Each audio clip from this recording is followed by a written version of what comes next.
시편 37편 27절로 40절까지의 말씀. 악에서 떠나 선을 행하라.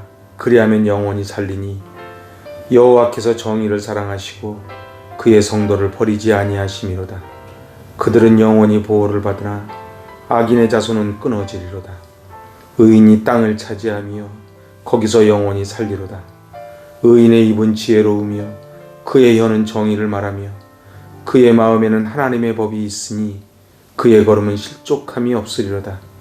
악인이 의인을 엿보아 살해할 기회를 찾으나 여호와는 그를 악인의 손에 버려두지 아니하시고 재판 때에도 정죄하지 아니하시리로다. 여호와를 바라고 그의 도를 지키라. 그러면 내가 땅을 차지하게 하실 것이라. 악인이 끊어질 때에 내가 똑똑히 보리로다. 내가 악인의 큰 세력을 본즉 그 본래의 땅에 서 있는 나무잎이 무성함과 같으나 내가 지나갈 때에 그는 없어졌나니 내가 찾아도 발견하지 못하였도다. 온전한 사람을 살피고 정직한 자를 볼지어다. 모든 화평한 자의 미래는 평안이로다. 범죄자들은 함께 멸망하리니 악인의 미래는 끊어질 것이나 의인들의 구원은 여호와로부터 오나니 그는 환난 때에 그들의 요새이시로다. 여호와께서 그들을 도와 건지시되 악인들에게서 건져 구원하심은 그를 의지한 까닭이로다. 아멘. 할렐루야. 참으로 귀하고 복된 날입니다. 오늘 선포되는 말씀 가운데 하늘의 놀라운 은혜와 그리고 땅에서 받는 복을 누리실 수 있기를 바랍니다. 오늘은 이 시편 37편 이제 마지막 시간입니다. 시편 37편은 다윗의 파란만장한 생애 가운데 너무도 억울하게 모함을 당하고 10년 이상을 도망다니고 그래서 언제 죽을 줄 모르는 그 위험 속에 하나님께 피하는 자에게 악인 풀처럼 날라 없어져 망하게 하고 의인은 복을 누리게 하는, 그래서 그 자손의 자손을 보는 그 복을 누린다는 이 귀한 진리를 이제 백성들에게 가르쳐주기 위한 지혜시입니다. 그리고 히브리 알파벳 순서로 되어 있는 답관체라고 했지요. 이제 지난 1절에서 11절은 서론적 훈계라면은 12절에서 26절은 의인과 악인을 비교하면서 그 대조적인 삶과 그 결과를 이야기했다면 이제 오늘 마지막 27절로 40절까지의 말씀은 이제 의인들이여 여호와를 바라고 그의 도를 지켜라고 하는 그러한 결론부로 나아갑니다. 이제 오늘 그 37편 27절은 이렇게 이야기합니다. 악에서 떠나 선을 행하라. 그리하면 영원히 살 것이다. 세상 사람들이 보기에는 악이 당장 흥왕하고 악이 선을 이기는 것 같지만 결국은 선이 이긴다는 거예요. 왜요? 공의의 하나님이 붙잡아 주시기 때문에.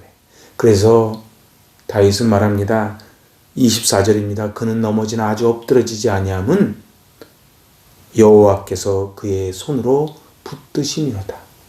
세상 사람들은 돈을 붙들고 권력을 붙잡기 때문에 서 있을 때는 아주 강해 보이지만은 돈이 떨어지고 권력이 떨어지면은 쓰러져서 일어나지 못하는데 우리 믿는 사람들은 넘어지나 아주 엎드러지지 아니하면, 그러니까는 믿는다고 의인이라고 하나님 섬긴다고 넘어지지 않는 것은 아닌데 차이는 뭐예요?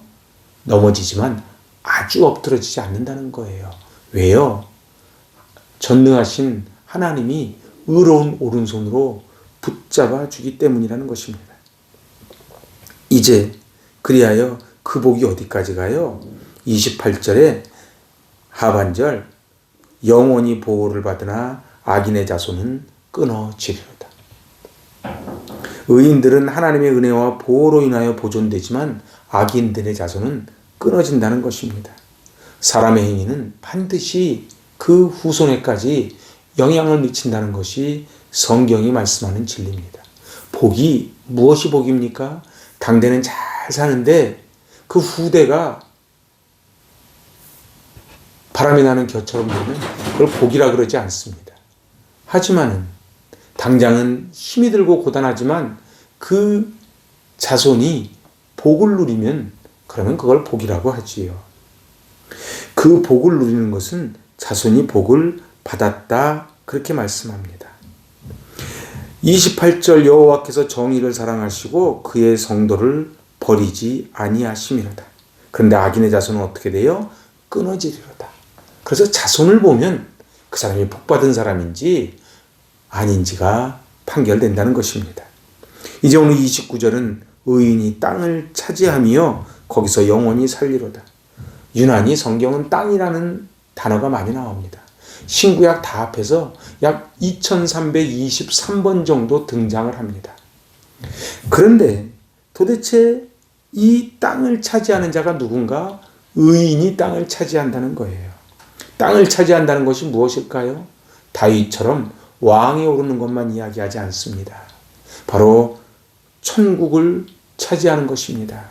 삶의 영역이 확장되는 것입니다.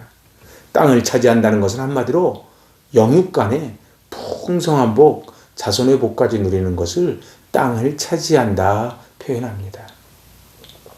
예수님도 말씀하십니다. 산상수훈 8복에서 온유한 자는 복이 있나니 저가 땅을 기업으로 받을 것이라. 이제 그 땅을 차지하는 의인은 누군가? 오늘 이 시편 37편에 5번이나 등장합니다. 첫 번째는 하나님을 소망하는 자입니다. 9절이지요. 여호와를 소망하는 자들은 땅을 차지하리로다. 두 번째 온유한 자입니다. 11절 온유한 자들은 땅을 차지한다. 세 번째 주의 복을 받은 자가 땅을 차지합니다. 22절이지요. 주의 복을 받은 자들은 땅을 차지하고. 이제 네 번째는 하나님을 바라고 하나님의 도를 지키는 자가 땅을 차지합니다. 34절이지요. 여호와를 바라고 그의 도를 지키라. 그리하면 내가 땅을 차지하게 하실 것이라.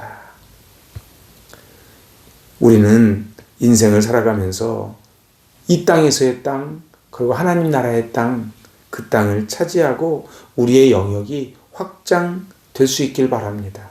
하나님의 법이 있다는 것은 하나님의 말씀을 사랑하여 그 말씀을 주야로 묵상, 학가다 한다는 뜻입니다. 의인이 받는 복을 나열한 후에 이제 악인이 받는 보응을 34, 35, 36절에 설명합니다. 악인이 끊어질 때에 내가 똑똑히 보리로다. 35절 내가 악인의 큰 세력을 본즉 그 본래의 땅에 서 있는 나무잎이 무성함 같으나 36절입니다. 내가 지나갈 때에 그는 없어졌나니 내가 찾아도 발견하지 못하였도다. 그 위에 있는 2절과 비슷하지요. 풀과 같이 속히 배임을 당할 것이며 푸른 채소같이 쇠잔할 것이라. 이제 36절에 보니까 나뭇잎이 무성했었는데 지나가다 보니까 찾아도 발견하지 못한다는 것입니다. 우리 과거의 권력자들을 한번 보십시오. 히틀러가 그랬고 나폴레옹이 그랬고 무솔리니가 그랬고 스탈린이 그랬고 이 독재자들이 얼마나 날아가는 새도 떨어뜨렸습니까? 하지만은 지금은 찾아도 흔적조차 찾지 못하는 그런 지경 아니겠습니까?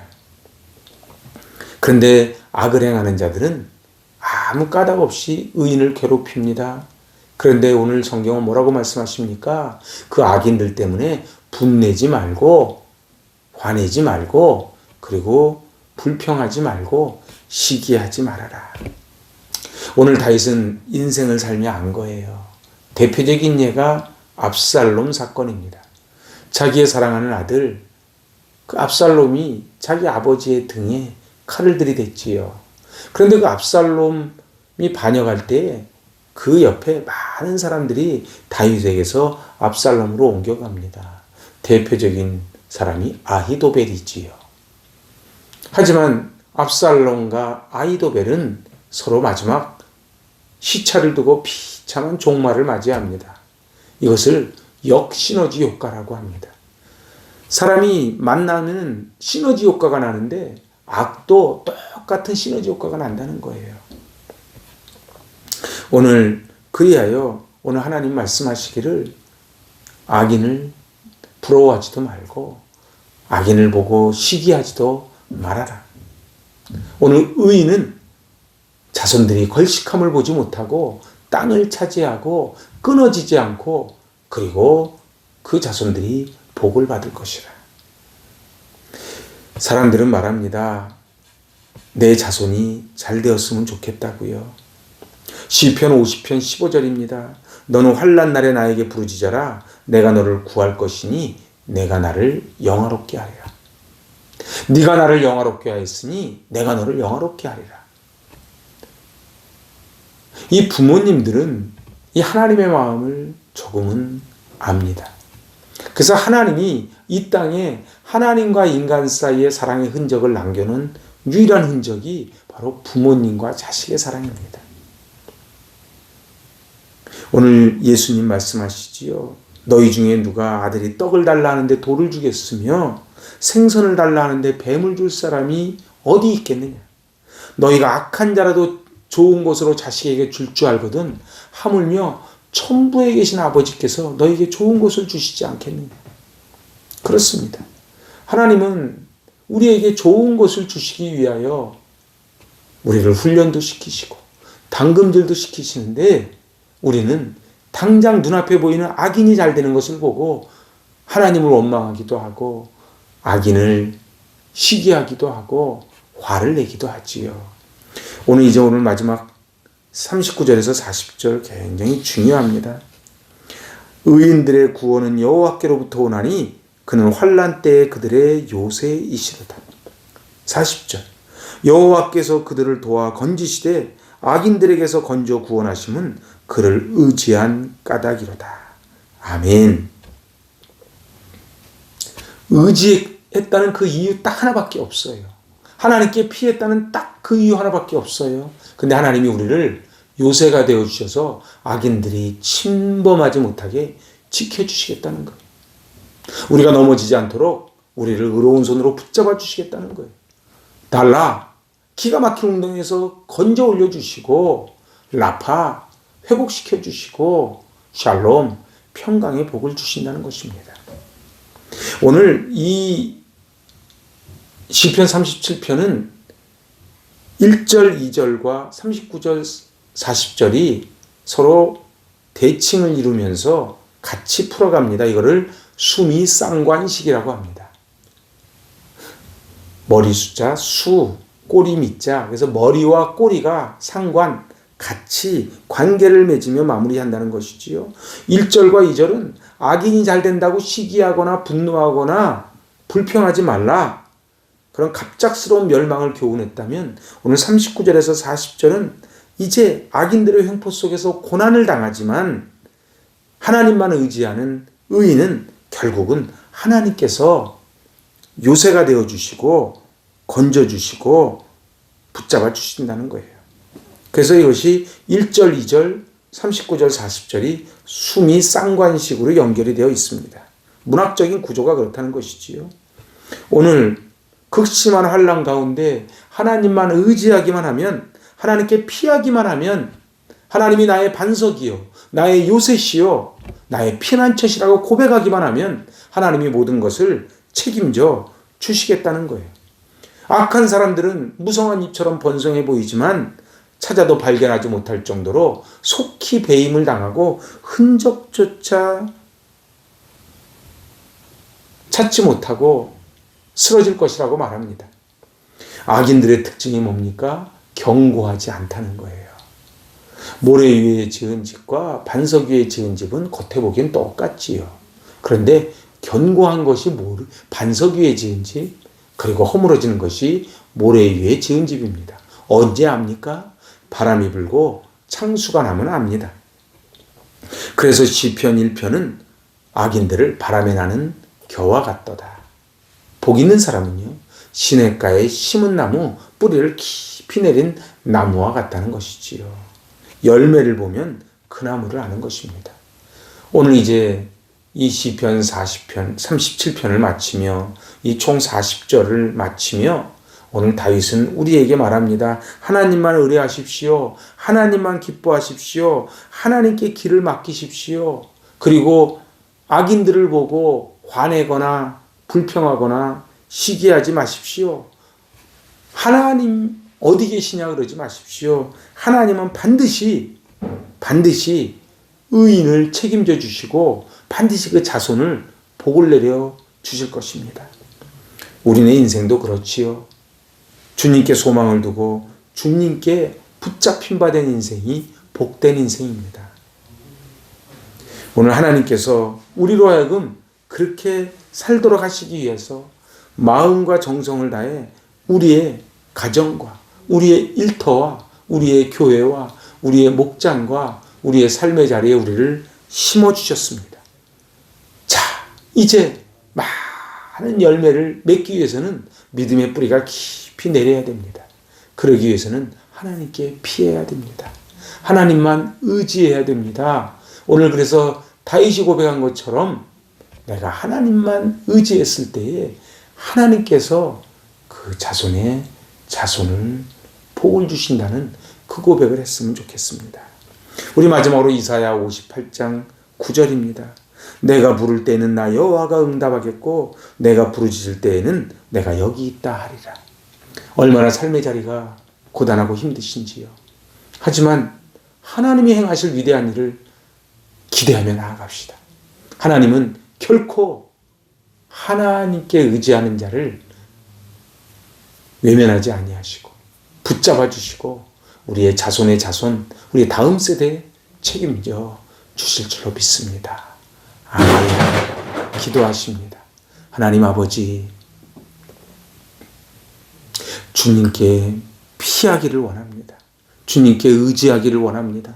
이 세상에 하나님이 없는 것처럼 살아가는 저들이 흥황되고 잘 되는 것을 보며 불평하고 시기하고 원망하고 화내지 말게 하여 주시고 공의의 하나님의 손을 붙잡고 승리하게 하여 주시옵소서. 그리하여 이 땅에 땅을 차지하게 하시고 하늘나라 땅을 차지하게 하시고 우리의 영역이 확장되게 하여 주시고 세상의 별처럼 빛나는 복된 인생 되게 하여 주시고 믿음의 가문 세워나가게 하여 주시옵소서. 예수님의 이름으로 감사하며 기도하옵나이다. 아멘. 할렐루야. 주님 손 꼭 붙잡고 승리하실 수 있기를 바랍니다. 아멘.